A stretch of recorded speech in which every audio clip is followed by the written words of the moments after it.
نیک شخص تھا، اس کے پاس اتنا آہستہ آہستہ کر کے مال جمع ہو گیا، پیسے جمع ہو گئے کہ اس نے سوچا کہ یار ایک کرائے کا مکان خرید لیتا ہوں اور اس مکان کو کرائے پر دے دیتا ہوں۔ اس سے یہ ہوگا کہ میں ایک تسلی کے ساتھ اللہ کی عبادت کر سکوں گا اور میرا سرمایہ بھی محفوظ ہو جائے گا اور آمدنی کا ذریعہ شروع ہو جائے گا۔ اس نے پراپرٹی ایجنٹ کو کہا کہ یار مجھے کوئی فلیٹ دکھاؤ۔ اس نے اس کو فلیٹ دکھایا، اس نے فلیٹ دیکھا۔ اب سر وہ ایجنٹ تو پراپرٹی ایجنٹ تو پھر ریئل اسٹیٹ والے، سر یہ ڈرائنگ روم ہے، اس کو دیکھیے، یہ بالکنی ہے، یہ ویسٹ اوپن ہے، تو یہ فلاں ہے، تو یہ کھڑکیاں ہیں، تو یہ بیڈ روم ہے وغیرہ کر کے کرتے، یہ بیچارہ اس کو گھما رہا تھا۔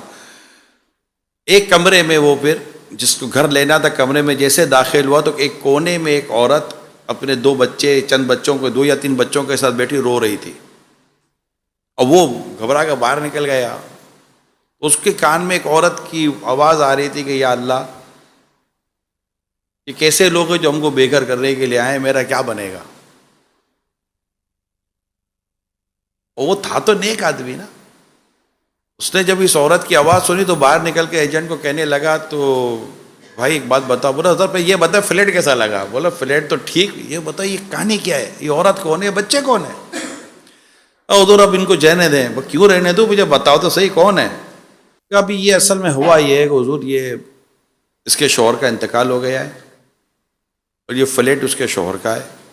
اس کے شوہر کی ایک اور بیوی تھی جس کا اس نے ڈکلیئر نہیں کیا تھا۔ اب اس کے انتقال کے بعد وہ بیوی بھی آ گئی، اس کے بھی بچہ ہے۔ اب اس نے کہا ہے کہ اس میں میرا بھی حق ہے وراثت میں، تو مجھے میرا حق دو۔ تو اب یہ فلیٹ بکنے کے لیے آیا ہے، تو اب یہ فلیٹ بیچیں گے تو ان کو ان کا حق ملے گا اور آپ کو آپ کا فلیٹ مل جائے گا۔ وہ چونکہ نیک آدمی تھا، پیسہ تو تھا اس کے بعد نارمل، لیکن آدمی نیک تھا۔ تو کہا سر یہ بتائیں نا آپ کو فلیٹ کیسا لگا؟ کہ فلیٹ صحیح ہے، میں کل آپ کو پیمنٹ کر دوں گا۔ اگلے دن پیمنٹ بھی ہو گئی اور وہ گھر آیا جو فلیٹ خریدا تھا۔ اب وہ عورت کو گھبراہٹ کہ یہ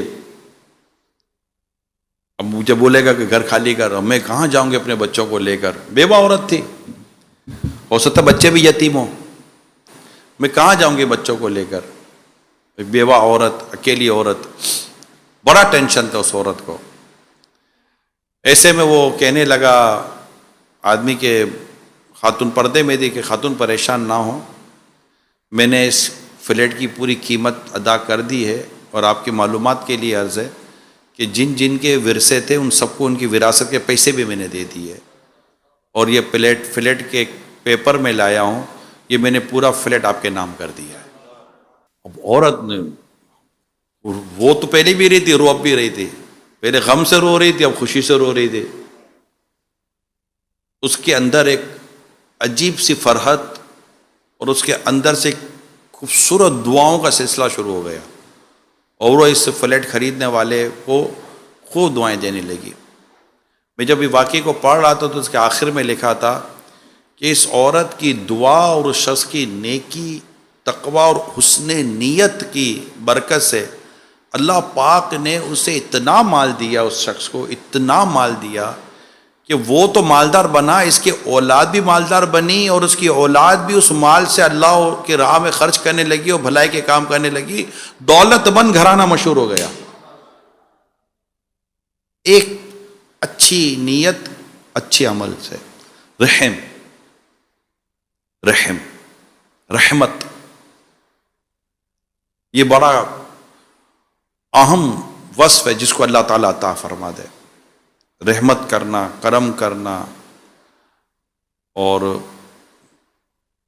کسی مصیبت زدہ کی پریشانی کو دور کرنا اور اس کے لیے آسانیاں پیدا کر دینا، یہ ہوتا ہے۔ یہ مطلب یہ انسان کو بڑی یہ چیزیں جو ہے نا میٹر کرتی ہیں، یہ آپ کو رلاتی ہیں۔ جب انسان کے دل میں رحم ہوتا ہے تو اس کا دل نرم ہوتا ہے۔ نرم دل والا آدمی کسی کا درد سنتا ہے نا تو روتا ہے، کسی کی تکلیف دیتا ہے دیکھتا ہے روتا ہے۔ اور اس کے اندر اور میں آپ کو ایک بات بیان کروں، یاد آ گئی ایک اور حکایت، چلیں نرمی، رحم دلی کیا ہوتی ہے یہ سمجھنے کے لیے۔ ایک ماں اپنے بیٹے کو بہت مار رہی تھی، اور بیٹا ہوتا تھا تو آس پڑوس کا ایک شخص تھا، وہ کافی دیکھتا تھا کہ اس گھر میں کافی مغز ماری ہو رہی ہے، مار رہی ہے ماں بیٹے کو، پیٹتی ہے. تو ایک دن کہا گیا کہ اماں کیوں مارتی ہو بچے کو اتنا؟ کہا اس کے والد صاحب دنیا سے چلے گئے، میں بیوہ اکیلی عورت، یہ بچے، میں اس کی پڑھائی کروں، میں گھر کی کام کاج کرتی ہوں، بڑی مشکل سے کوئی 2 پیسے کما کر لاتی ہوں، اس کی پڑھائی پر کہ یہ پڑھائی کرے تو کچھ بن جائے گا تو ہمارے حالات اچھے ہو جائیں گے، مگر یہ اسکول بھی دیر سے جاتا ہے، دیر سے آتا ہے، کپڑے میلے ہوتے ہیں، میں تنگ آ گئی ہوں اس سے، فیسیں بھی بھروں، یہ کروں وہ کروں، تو غصہ آتا ہے کیا کروں. وہ مار پیٹ روزانہ، بچہ رو رہا ہے، مار کھا رہا ہے. اب وہ شخص جس کو یہ ساری اسٹوری پتہ چلی، اگلے دن وہ سبزی لینے کے لیے مارکیٹ گیا کہ میں سبزی خریدوں. تو کیا دیکھتا ہے کہ یہ چھوٹا بچہ جو ایک دن پہلے ماں کی مار کھا رہا تھا، یہ سبزی منڈی میں، سبزی مارکیٹ کے اندر یہ بچہ نظر آیا. اب یہ بچے کو دیکھ کر اس نے کہا یہ تو وہی بچہ ہے جو کل پیٹا جا رہا تھا، تو اسکول کا ٹائم ہے، یہ منڈی میں کیا کر رہا ہے؟ اس کی ماں صحیح کہتی ہے کہ یہ جاتا نہیں اور ادھر ادھر گھومتا رہتا ہے. تو وہ چپ کر دیکھنے لگا بچہ کر کیا رہا ہے. تو یہاں وہاں سے جو لوڈ ہو رہا ہوتا ہے، سبزیاں جو لوڈ ہو رہی تھی گاڑیوں میں، تو اس میں سے کئی سبزیاں گر جاتی تھیں، وہ ساری سبزیاں جمع کرتا تھا، اور جن کی ہوتی تھی نا ان سے وہ ساری ترکیب بنا لیتا تھا نا، جس دکاندار کی گرتی تھی بنا لیتا تھا. پھر وہ سبزیوں کو جمع کر کے اپنی تھیلی میں بھر کر کسی دکان کے کونے میں جا کر بیٹھ جاتا فٹ پاتھ پر، اور سبزیاں بیچا کرتا تھا. وہ جیسے وہ سبزی بیچنے کے لیے بیٹھا تو وہ دکاندار تھا، اس نے بھی لاتے واتے ماری، چلا بھائی ہٹ ادھر سے، میری دکانداری خراب کر رہا ہے. وہ اس کی سبزیاں گری، پھر اس نے تھیلی میں ڈالی، پھر کے کونے میں جا کر بیٹھ کر سبزی بیچنے لگا. اور پھر جیسے ہی وہ سبزی بیچ دی تو اس کی جو پیمنٹ تھی، وہ پیمنٹ اس نے جس کو کرنی تھی کی. اب وہ آدمی اس کو فالو کر رہا ہے کہ یار اسٹوری کیا ہے. اب اسٹوری یہ ہے کہ وہ جیسے اسکول گیا تو اب لیٹ پہنچا دوبارہ، اور حسب روایت جو ہماری روایتیں چل رہی ہیں اسپیشلی انٹیریئر کے اندر، جو استاد صاحب دیکھا ہاتھ نکالو، ہاتھ نکالے، اس کی مار پڑی، وہ رویا. تو وہ آدمی اس کو ہمدردی پیدا، بولے سر کیوں مار رہے ہیں آپ اس کو؟ کہا یہ روزانہ لیٹ آتا ہے، اس کو روز مارو روز لیٹ آتا ہے، روز مارو روز لیٹ آتا ہے. بندہ ہے گدھا ہے، مانتا ہی نہیں ہے کوئی بات. اچھا اب اس کی سمجھ میں تو ساری کہانی آ گئی تھی کہ یہ ہے کیا. اب اس کی ہمدردی، بات کیا چل رہی ہے؟ ہمدردی. حالات انسان کو کن چیزوں پر ابھار دیتے ہیں، کن چیزوں پر مجبور کر دیتے ہیں. اگلے دن اس نے اس وقت سے ٹیچر کو کہا کہ آپ ایک کام کریں، میں آپ کو انشاءاللہ اس کے تعلق سے کچھ بیان کروں گا. اگلے دن اس کی ماں نے بھیرے سے مارا پیٹا، وہی کپڑے میلے کر کے اور سارا حساب کتاب بنا کر وہ گیا تھا. اس سے اس کی اماں کو کہا کہ اس کو مارو نہیں، میری بات سنو، میں آپ کو کچھ بتانا چاہتا ہوں. پھر وہ بچہ صبح جب اسکول کے لیے نکلا تو اس نے اس کی امی کو کہا کہ آپ فلاں جگہ پر آ کر دیکھیں کیا ہو رہا ہے. تو اس کی ماں آئے، بولا اب دیکھو دوبارہ کہیں اس کی شکایت آئے گی پھر مار پڑے گی اس کو. تو اس کی ماں کہیں چپ کر اب دیکھ رہی تھی بیٹا کیا کر رہا ہے. اس سے فون کر کے استاد صاحب کو بلائے، ٹیچر کو، کہ ذرا آ کر دیکھیے کہ بچہ کیا کر رہا ہے. اب دونوں کونے میں کہیں الگ الگ پلیسمنٹ کر دی اور چپ کر دیکھ رہے تھے. تیسرا یہ آدمی تھا جو ان کو دکھا رہا تھا. اب بچہ وہی روٹین، وہی سبزیاں جمع کرنا، سبزیوں کو تھیلی میں ڈالنا، سبزیاں بیچنا، کپڑے میلے ہو جانا، پھر اس کے پیمنٹ کرنا. تو یہ سب اس کا سلسلہ چلتا رہا. پھر وہ لیٹ گیا اسکول. اب وہ ٹیچر تو دیکھ ہی رہا تھا، اسے پہلی بار دیکھا تھا کہ ہو کیا رہا ہے بچہ، یار یہ تو مجبور ہے. جیسے بچہ اسکول گیا، جا کر اس نے کلاس کے اندر بینچ پر اپنا بیگ رکھا، سر کے پاس کیا ہاتھ نکال دیا، مارو. بچہ کیا کرے گا؟ مارو. وہ مارنے کے بجائے وہ ٹیچر نے بچے کو اپنے سینے سے چپٹا لیا. خوب رویا، خوب رویا. اب اس کا رونا بند نہیں ہو رہا نا، اس کو اپنی پچھلی تمام تر معاملات یاد آ رہے تھے کہ میں نے اس بچے کو کتنی زیادتی کی، اس کو کتنا میں نے مارا بیچارے کو. یہ اپنے گھر کی کفالت میں لگا ہوا تھا. اتنے میں وہ آدمی بھی آ گیا جو ساری رحم دلی والے سارے وہ معاملات کر رہا تھا. ایسے میں کہا بیٹا یہ بتا تم کر کیا رہے تھے؟ کہا میں میری ماں جو ہے نا وہ گھروں کے کام کر کے ہمارا گھر چلاتی ہے. میں دیکھتا ہوں کہ میری ماں کے کپڑے پھٹ جاتے ہیں. اب میرے پاس اتنے پیسے تو ہے ہی نہیں کہ میں اپنی ماں کو ایسا چادر یا ایسا کپڑا یا ایسا لباس دلا سکوں کہ میری ماں کے کپڑے صحیح ہوں. کہ کسی کے گھر پر جائے تو میری ماں ہے میری، تو میں یوں سبزیاں بیچ کر یہ سب کرا کر پیسے جمع کرتا ہوں. اور آج مجھے اس شخص نے یہ کپڑا دے دیا ہے جس کے لیے میں اپنی ماں کے لیے ایک سوٹ سلاؤں گا. کہا بیٹا پھر اس کی پیمنٹ کہاں سے کرو؟ کہا اسی طرح سبزیاں بیچتا رہوں گا، پھر سلائی کے پیسے دوں گا اور اپنی ماں کے لیے میں ایک لباس دوں گا تاکہ میری ماں اپنے بدن کو صحیح چھپا کر لوگوں کے گھروں کے کام کر سکے.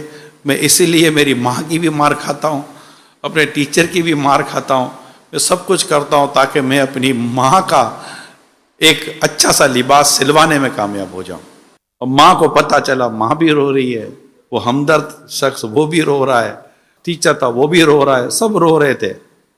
ایک غریب گھرانہ تھا. یہ غریب گھرانہ اپنا گھر کیسے چلاتا ہے یہ بعض اوقات ہمیں پتہ ہی نہیں چلتا. یہ سفید پوش فیملیز کی سٹوریز ہوتی ہیں.